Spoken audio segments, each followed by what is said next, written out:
Russell, welcome to the show. Thank you. Happy to be here. I'm happy to be here too. It's great to be back in your studio. Tantras, if you guys are ever in LA, you got to come by this studio. Those of you that are watching the video, you can see it. I'll show you some more of that on the way out. But this is, I think, probably the nicest yoga studio I've ever been to, and I've been to a lot of them. Well, this for me is a passion project. All the prayers on the steps, all the deities, how they're placed, the library, what's in it, all of it is something that I work closely with the architect and the designers on, every piece of it. And so it's, for me, a passion project. I thought that especially hot yoga needed a devotional space where we actually taught yoga. A lot of the hot classes remind me of gyms. That's okay. But still, yoga is the science of happiness. Sharing that with people is something special, sacred. And I wanted to make a place that kind of split the difference. It was commercial, because hot yoga is. It was fun, because hot yoga can be.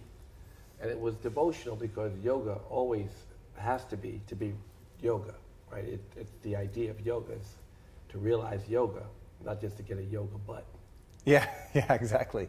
And so, how's the room heated in here? Because I noticed, like, once in New York, I did what's that hot yoga called? The old school, the guy who had all the controversy. Bikram? Yeah, Bikram yoga. And the room was heated with heaters, and there was no air in the room. But in here, in Steve Ross's class that I did a couple weeks ago, I didn't get overheated. Is it like infrared, or the floor is heated? That's exactly right. You led the witness. Yes, it's infrared heat. Okay.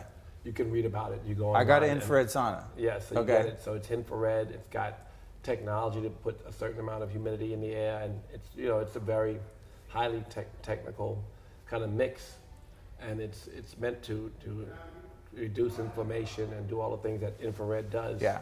And still give you the effect that you might get from some people like the old, but a lot of the yogis, the devotional yogis, didn't like heated yoga because they thought of Bikram. Say, I don't want to do that. Like, they thought of Bikram and the Bikram practice, which is not as much of a dance as most vinyasa practices are. Even the practices that now borrow from what Bikram taught, in other words, his sequence. Most of those poses are in the Hatha Yoga Pradipika. They're in scripture, and they're great, but the sequence that he has, some people borrow that sequence. They teach it gracefully, which is, I think, the way yoga mostly is intended. It's a dance. And so the Astanga, the Iyengar, the Jivamukti, even the power yoga teachings are all about smiling and breathing. And Bikram is kind of like, it's like more angry. Or not even angry, it's just more. It's like military almost. That's right. You know what like I'm saying? Boot camp. Yeah. So well, anyway, I like that the heating situation in here is cool. But that's why now devotional practitioners didn't have a place to go in the heat where they would study yoga. Yeah. Where they would quote scripture and hear devotional music. There was no place like that. And so that's why we built this. Awesome, man. Well, I love it. So I'm going to take it back a little bit, because that brings us up to current day. But I did a bit of research on you and found that your entryway into yoga was at Jivamukti in New York. No. Steve Ross was my first teacher. Oh, teacher. he was your first guy. Okay. And then Jivamukti became okay. Those Sharon and David. Did you get Steve Ross out here and then go back to New York and practice? Yes. I got Steve Ross long before there was a Maha Yoga, 22 years ago or longer, I don't know. Yeah. And, loud rap music was fun. Steve teaches here. He's the only one who doesn't teach our curriculum. My first teacher. So he does what he wants. He had been a monk, so he's a person who can impart tons of knowledge. But we make it our business here to teach a devotional practice. So the other teachers teach a tantrist method, which is, it's fun, but it's always imparting the theme for every month. This month's theme is pranayama, and the teachers are teaching from Light on Pranayama, Iyengar's book. And all the other stuff that has inspired them and that they learned about prana. But the month before was Stiram Sukham Asanam, steady joyful pose. They taught about smiling in difficult poses and how to be graceful. And the month before that, the opening month, was Yoga Shita Fritita Roda. What is yoga? The cessation and fluctuation of mind. So we have themes that the teachers teach during the class. And the music, we use Krishna Das every month for 3 months so far.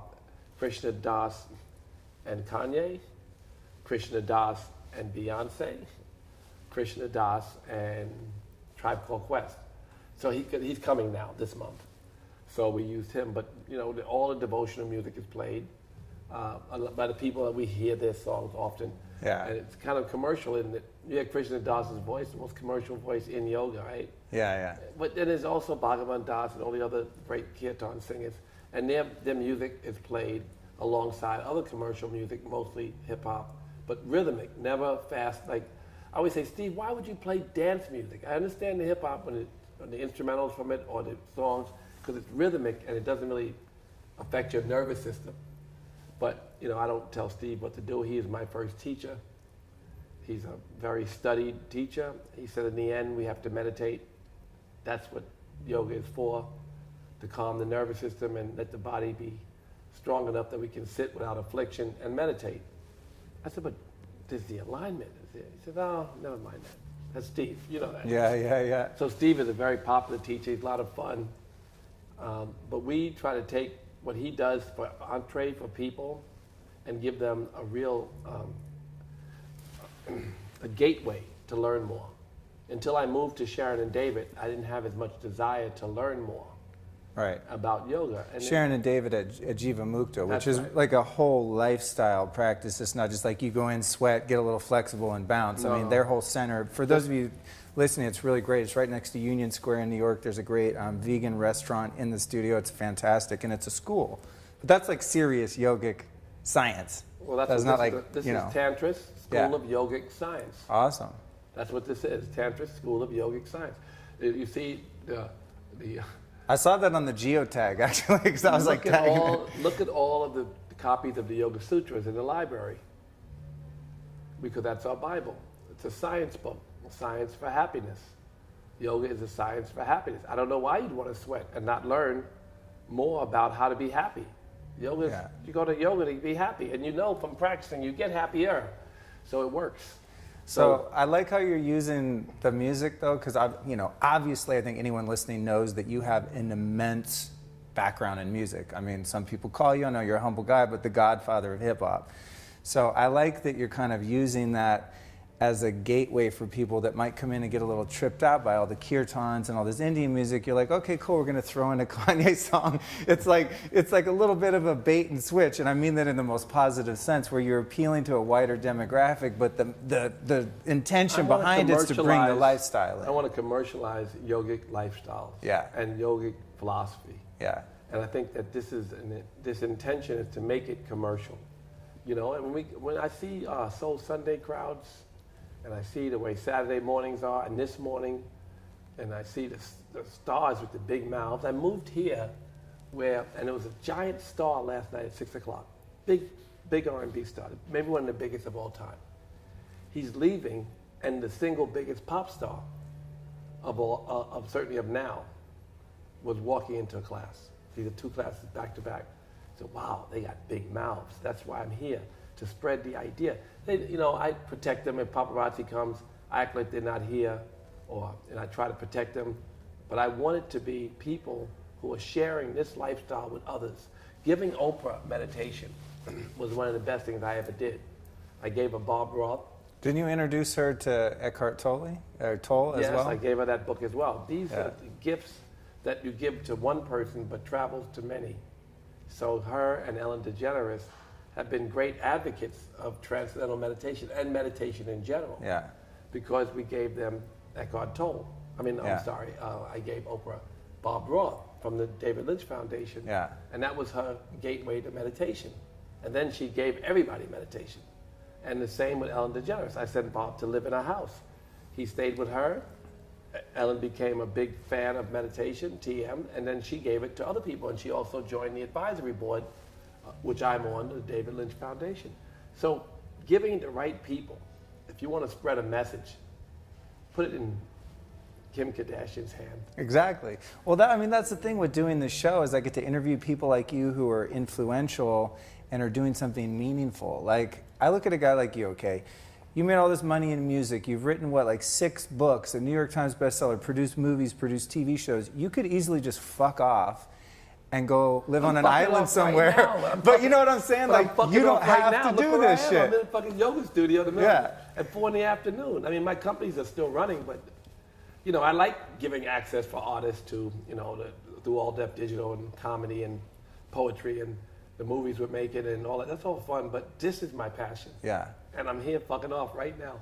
Yeah. When I mean fuck off, I mean like you're off on an island somewhere with a bunch of bikini-clad girls, like not contributing, which some people choose to do. So I respect the fact that your passion to carry the message. Yes, I appreciate that. You know what I'm saying, though? I mean, it's like a lot of people. Job. This nigga's out in the fighting wars and shit. People at risk, you know. I mean, I'm at risk when I talk about, you know, I'm sure they're going to audit me a lot. You know, things I've said about the president. You know, he said he's going to have me deported. Told a friend of ours, a mutual friend, ex-friend. No, he's still a friend in the middle, but right. I haven't spoken to him. But I say things about the factory farming industry, about the president and the choices that we make in the American government, about pretty much every subject that annoys the establishment but is factual and necessary. I occupied Wall Street. I tried to give them voice. I tried to write an amendment. I did write an amendment along with Dennis Kucinich about campaign finance reform that was about public funding. And you know, things that really, at a moment they seem scary, they might actually happen or something. Or maybe people will be educated and say the factory farming industry is the most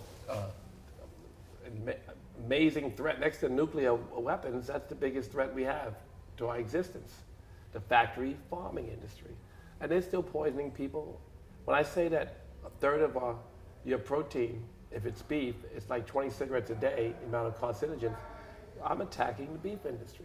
Yeah. When I say that there's so much Prozac in chicken you wouldn't believe it, or antibiotics or growth hormones and steroids, then I'm attacking the chicken industry. And when I say, you know, that the wars, oh my God, look at the money they're spending. Right now they're giving more money to the war machines. We have all the nuclear weapons and stuff we can have off the world. We can blow the world up 3 times. We're building more stuff. I want to jump back to how you got into this. So you got sober, what, when you were like around 30? 30. Okay. I'm 60. Okay. I'm 20 years in myself. Vegan? Not vegan, sober, yeah. Oh, yeah. You know, checkered past, let's just say. Checkered? Yeah. Shit was all dark. I'm putting it politely.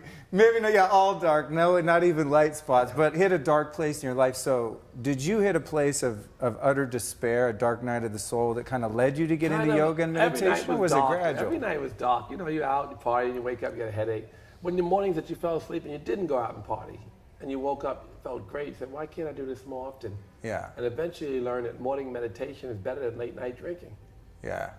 And you know, you have to have faith in the idea, not only that you hear it, you know it's been told to you and you know it's probably true, but you don't have that much faith, or if you would do it. If you knew something would make you happy, and doing what's good for the soul makes you happy in the long run, and doing what's not good for the soul causes suffering.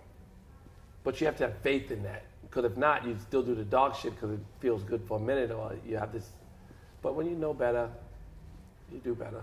Yeah. So you didn't have like one specific kind of rock bottom moment where you went, all right, I'm giving up this life and I'm going to. I think I was rock bottom every night. I don't think you know, and I did choose a day I'm going to quit. Yeah. So no matter how high I get between now and then, I know on that day, if I make it to that day, that's it. And you did it. I did it. It was pretty amazing. Yeah. When I look back on it, when people say, well, what'd you do? I just quit. Yeah. I quit January 1st. I roll out of bed and say, that's it. That's a classic day.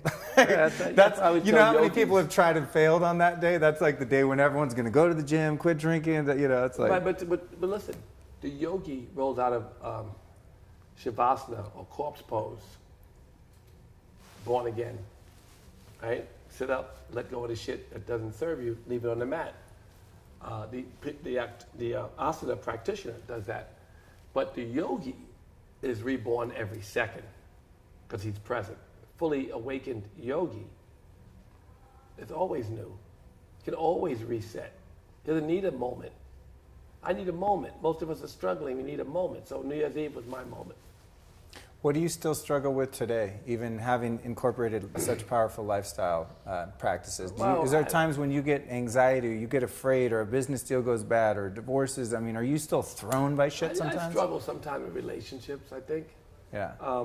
But maybe that's about, struggle is a funny word. I don't feel too pressed. Yeah. I kind of like my life. I like the way I'm, as I get this old, learn to like your life and be happy, in difficult situations. That would be difficult situations, and you realize they're not, so I shouldn't say difficult. I mean, things that I would think was a struggle, but really is ease. I have more ease than I had, and I guess practicing it every day and meditating every day and learning that I can only sit, no matter how rich I get or not get, I can only sit my ass in one seat at a time. That's the fuck it, one seat. There's no more seats that you can sit in with your one ass, no matter what you acquire. And so when you know that, and you really have faith in the fact that your happiness comes from your seat, and not from the things that you can't even grasp from your seat, it is, it's beautiful. It's a more or less thing. If I was free from all neediness, then, I'd be enlightened. Yeah. But I'm not. I'm more free. And I think that's a beautiful space to be in too. More free all the time. More ease, less suffering, less noise. As a man who's very accomplished in so many ways and has achieved, a massive amount of material success and career success, what would you say to someone who still thinks that when I get the house, when I get the record deal, when I get the starring role, when my bank account reaches this much, then I'll be happy? Well, I tell them all the time, just that they have to be happy now, or those things will make them more sad, more disappointed, and more separate from the opportunity to be present and awake and happy. I can say it to them, and they can say it intellectually, they get it, but they have to move more towards it. It's like I mostly believe all the things in Scripture. I mostly believe them. More than I did, I should say. Mostly. Ahimsa, Satya, Steya, Brahmacharya, Parigraha, right? Don't harm. Don't lie. Don't have frivolous sex. I sense a little resistance in that one. I think for some of us, that one's like, at least for men Steve that Ross I know, told me. That's a tough one. Steve Ross told me that was Lord Buddha's last struggle before enlightenment. Yeah, that's my last struggle. I'm fucked. Like, honestly. I'm fucked. I let go of a lot of shit, like really addictive stuff. I Every said to drug, Steve, cigarettes. I told Steve. That one died hard. I told Steve, I said, I feel enlightened. This was like 20 years ago. Yeah. I feel enlightened. I said, the problem is I can't not look at the girl's butt in front of me. And he made it, that's Lord Buddha's last problem, don't worry. So I said, I'm almost enlightened. I'm in the same place. Yeah. It's pretty much the same place. I've evolved some. Oh yeah, I have evolved a lot actually. But no, it's tough. It's one of the more difficult things for most men. What about family? I'm sure you've heard the Ram Dass quote, if you think you've achieved enlightenment, go spend a week with your family. You ever heard that? No. That's the one, man. Yeah. Well, of course, go stay with your mom and dad for like a couple weeks, see how spiritual you are. What about wanting people to be better? You want the world to be better, but you see them and you say, have a vegan bar. Bye. All that stuff, right? You leave them, then you say, they're suffering, they're beautiful. Tell your kids, stop eating that shit. No, I'm serious, stop eating that. Yeah.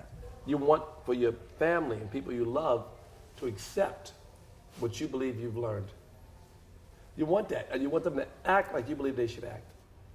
Less a degree than maybe before, but do as you please. It only works so much when you talk about your daughter, 16. You're talking about, people you love. You want for them what you think is right for them. You judge, you carry weight, you put weight on them. Yeah, it's tough. Yeah.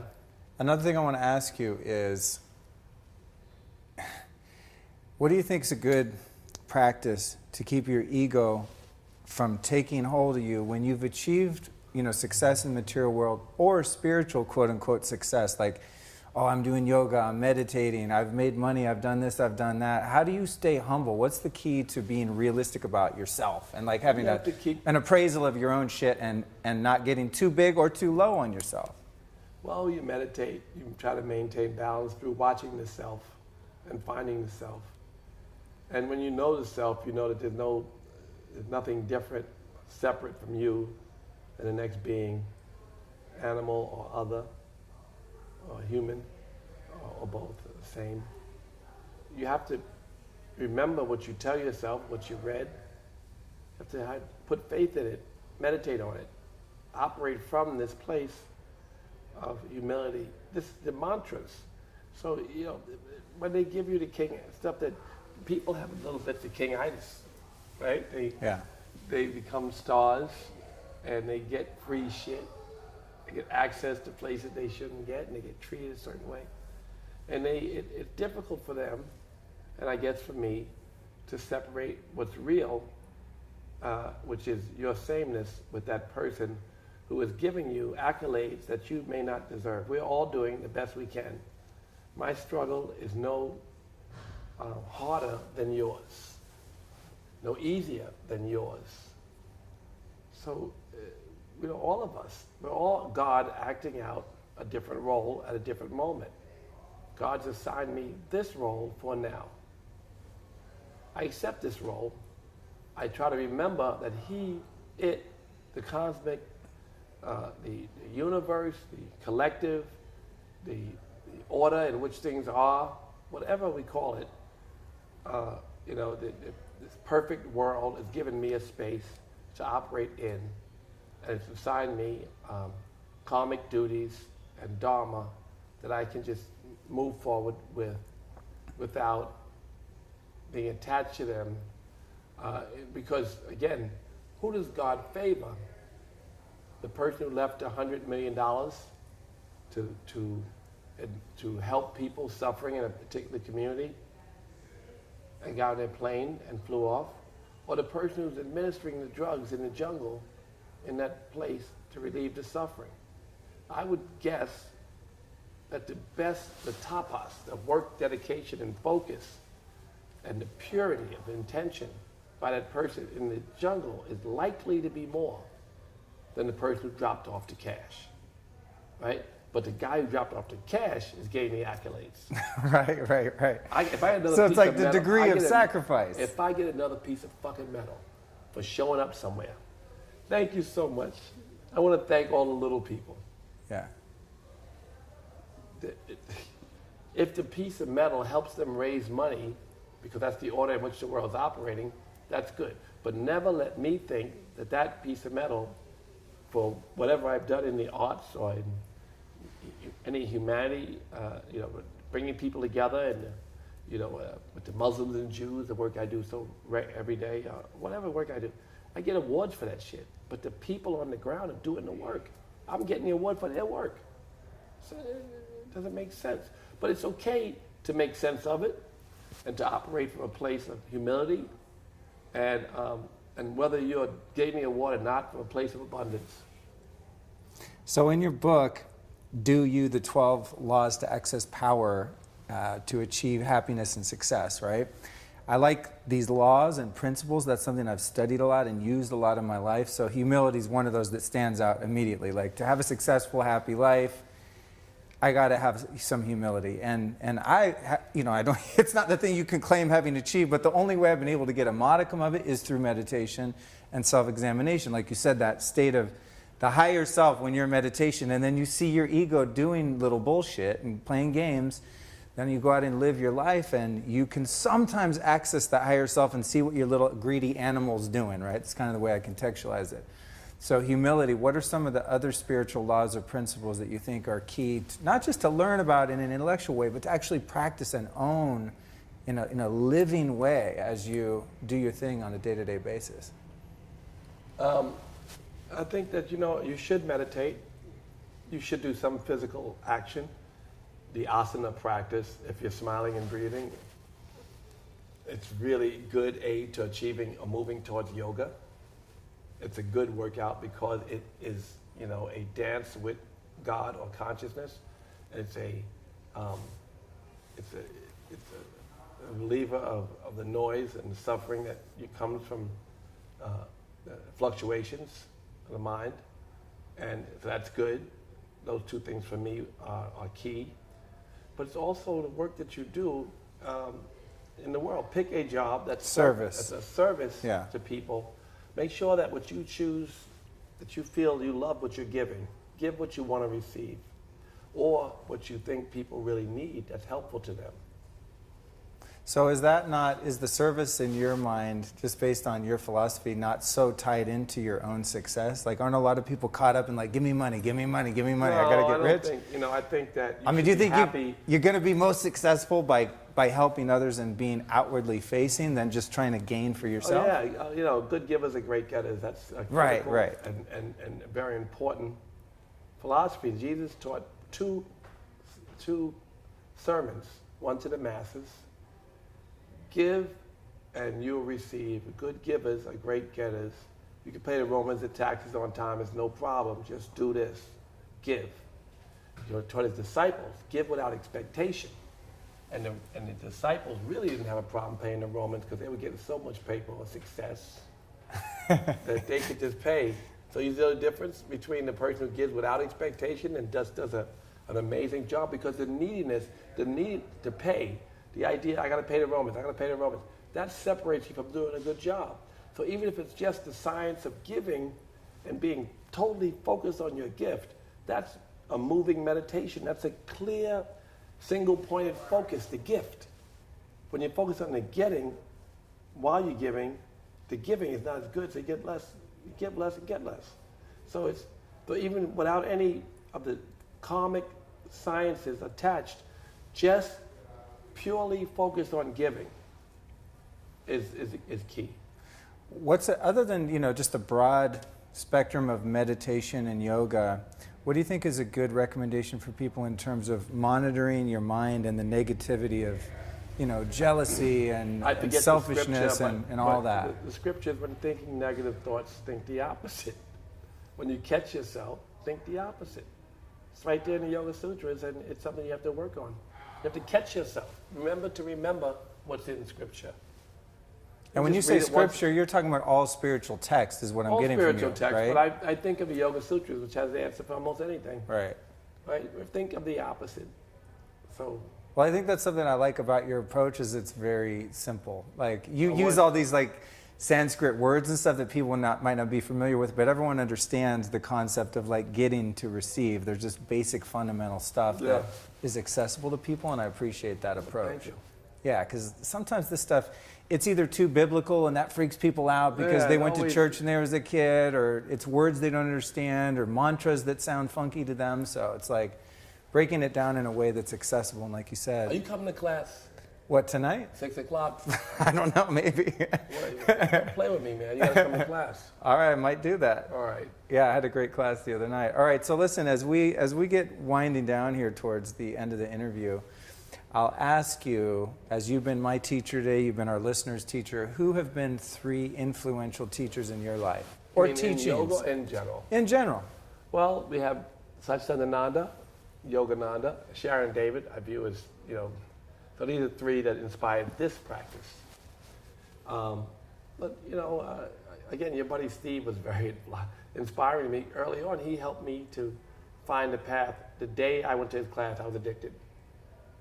Over 22, 3 years ago, I went to Steve Ross' How much of that had to do with the concentration of women in the class? I only went to the hot chicks. That's why I went to class. It was a hot girl. I've gotten a lot of guy friends into yoga for that. I'm like, I know it's weird, dude. Just come on. They come to one class, especially a class like that, and they're like, okay, I'm in. Right. That's Whatever why it I went takes. the first time. I never would have thought I'd fall in love with yoga, but I did that day, first day. That's cool. All right, so that's 3 great teachers. And then where would you like people to go in terms of websites, social media, anything like Go that? to tantris.com or @Tantris Yoga, or Uncle Rush is my personal Instagram. Awesome. Cool, Thank man. you. Well, listen, thank you so much, dude. It's great to see you, and thanks for sharing your gifts with the audience. Thank you. All right, see you next time.